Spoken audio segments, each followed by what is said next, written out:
Yo, what is up guys? It's me, Exactly. Before we get into today's topic, I gotta ask you guys a question. How would you guys feel if I were to start covering other things as well? Still NBA and basketball related, but more so in the NBA basketball community type thing. In the basketball culture. For example, yesterday, NBA 2K just released a bunch of stuff about the next up and coming 2K game, 2K18. So in addition to covering stuff strictly that's NBA related, I would also cover topics similar to that as well. Not playing 2K, at least on this channel, but just talking about stuff going on. So if you guys want to see me cover stuff like that as well, how about this? Get this video to 6,000 likes. I know that seems like a lot, but if it's something you guys really want to see, then I had to kind of set the bar high just to know that you really want to see it, that a majority of you guys really want to see it. If this video gets to 6,000 likes, I will start covering more stuff in the NBA basketball culture and not just strictly NBA related topics. And if not, I'll just keep doing what I've been doing and it's no big deal. But with that out of the way, let's just get into the topic that we do have to talk about today, Lego. How many of you guys would love to get into a debate with an actual NBA player? And not just with a regular NBA player. We're not talking about Spencer Hawes or Luol Deng. No, we're not talking about someone like that. No one cares about talking to someone like that. We're talking about a player like a Russell Westbrook or a Dion Waiters, a legitimate NBA superstar. How many of you guys would love to get into a debate with someone like that over basketball? I know I would. And for some lucky fan yesterday, that came to be a reality as he got into a bit of a debate with Kevin Durant on Twitter yesterday. It started off with Kevin Durant talking about what a lot of people were talking about. LaMelo Ball getting a Lamborghini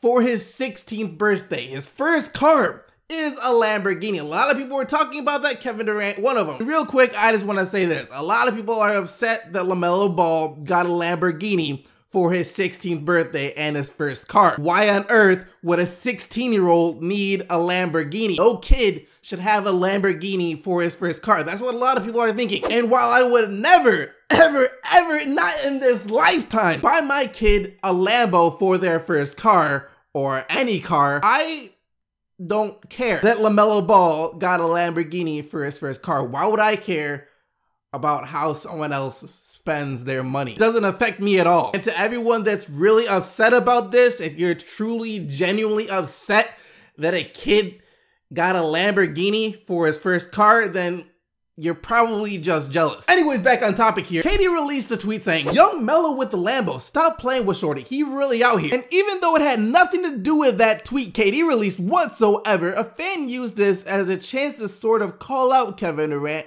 for thinking that Kobe Bryant is the second best player ever. KD, I know more about ball than you. I refuse to believe that someone who thinks Kobe is second greatest player ever knows more about the sport. And this fan must have a really good memory because Kevin Durant said that Kobe Bryant is the second best player ever all the way back in 2014. Matter of fact, let me just pull up what Kevin Durant said back in that interview in 2014 real quick. Of course he is the greatest of all time. His skill is second to none. Him and Michael Jordan are neck and neck as far as skill. You can put in athleticism and best passer and strongest and quickest, but it's about skill. I think it's about how the game is played. That's why Kobe is the top 2 best player I have just in skill, footwork, shooting the 3, shooting a pull-up, posting up, dunking on guys, and ball handling. It's flat out skill. Him and Jordan are 1 and 1A. They're neck and neck as far as skills are concerned. So according to Kevin Durant, Michael Jordan and Kobe Bryant are basically the same player and they're tied for the most skilled players of all time. That's what Kevin Durant bases best player off of his skill. I don't even think most Kobe fans will put Kobe on the same level as MJ, but that's his opinion. It is what it is. And it's a completely different topic for a completely different video that I never plan on making. After that fan tweeted that at Kevin Durant, that's when Kevin Durant decided that he wasn't going to let this guy come in and insult his knowledge of the game of basketball. You will not beat me in an NBA debate. Set it up face to face, chump. I'm down whenever, wherever. Only casual NBA fans think Kobe is top 2. That's a well-known fact. He just said, Kevin Durant, you got the intelligence of a casual NBA fan. You don't know more ball than me. Bring your friends too. Katie, come on now. I low-key schooled you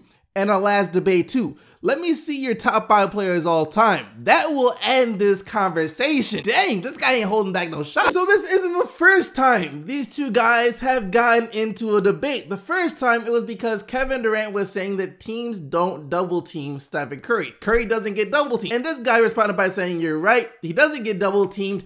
He gets quadruple teamed, showing a picture of the Cavaliers quadruple teaming Stephen Curry. And while that guy is right that sometimes Stephen Curry does get double teamed, that's true about every player. I think Kevin Durant was trying to say that most times teams don't double team Stephen Curry, which is 100% true. Not because they wouldn't double team Stephen Curry, but because they can't, since the Warriors have so many offensive threats that you can't leave any of them open. If you double team Curry, someone's left open. If someone's left open, you lost the game, pimp. After that though, Kevin Durant decided that he had enough and wasn't going to take this any further on Twitter, and if the guy wanted to settle this, they could settle it face to face like men do. Nah son, we doing this in person. We be watching film and everything. You'll be an NBA coach when I'm done. 1, like I said, I'm down. 2, you ain't teaching me anything. You get schooled like last time. I don't actually think they're gonna meet in person, but it's funny that Kevin Durant brought up watching film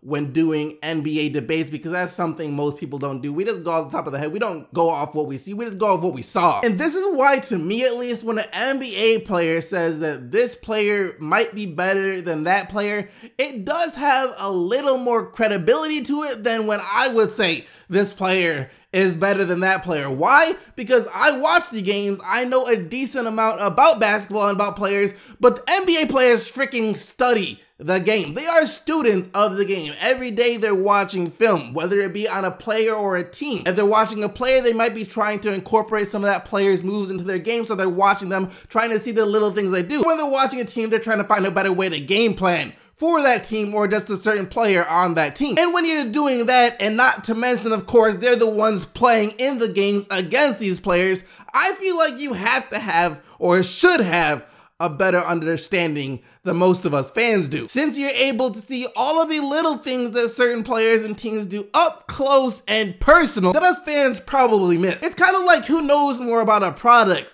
The people that buy the product or the people that make it. Also, I'm not saying that just because an NBA player says something like one player is better than another, that means it's a straight up fact, because it's not. It's still that player's opinion, and their opinion is most likely to be biased. But I'm just saying that sometimes NBA players probably do know a bit more about the game, or should know more about the game, than us fans do. I would really hope NBA players know more about the games than we do. But that was pretty much the end of their whole Twitter debate. After that, Kevin Durant rewarded the fan with a follow, maybe so he could DM him and set up an actual debate, but I doubt it. And after Kevin Durant followed him, that guy did what pretty much all of us would do. He started geeking out. Matter of fact, he went as far as to call Kevin Durant the second best player in the world right now, and then he realized that Kevin Durant was following him, and Kevin Durant would see that, so he corrected himself and said that Kevin Durant is the best player in the world, since that's what Kevin Durant believes. I mean, he already said it this summer, which Kevin Durant wound up getting a pretty good kick out of. Question of the day time. If you could pick one NBA player to have a debate with, who would it be? Let me know down in the comment section below, but now let's take a look at what you guys said in yesterday's video. And yesterday, I asked you guys, how petty was it on a scale from 1 to 10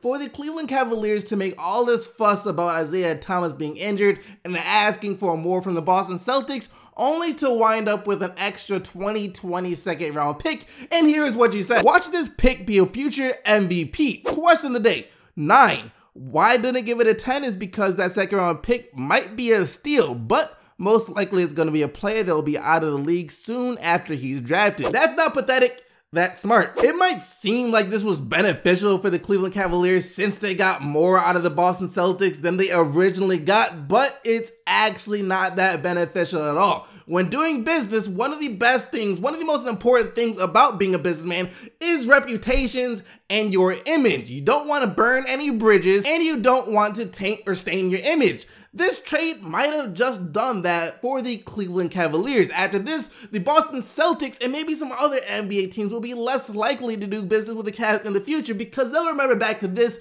and how they came back asking for more after they already agreed to a deal. This isn't a very good look for the Cavs, and since they only got a 2020 second round pick out of it, it might not have been worth it either. But then again, if in 3 years down the road, that 2020 second round pick turns out to be another player like Isaiah Thomas or Draymond Green or just any other great player in the NBA who was selected in the second round, then who knows? I guess it was worth it. But that's about it for today. Hope you guys did enjoy the video. Don't forget to leave a like if you did enjoy it and want to see me cover other things in the NBA community as well. NBA and basketball ecosystem, whatever you want to call it. And subscribe for more daily NBA videos. Until tomorrow, keep getting the Bucks, Team SEC, and I'm out of here.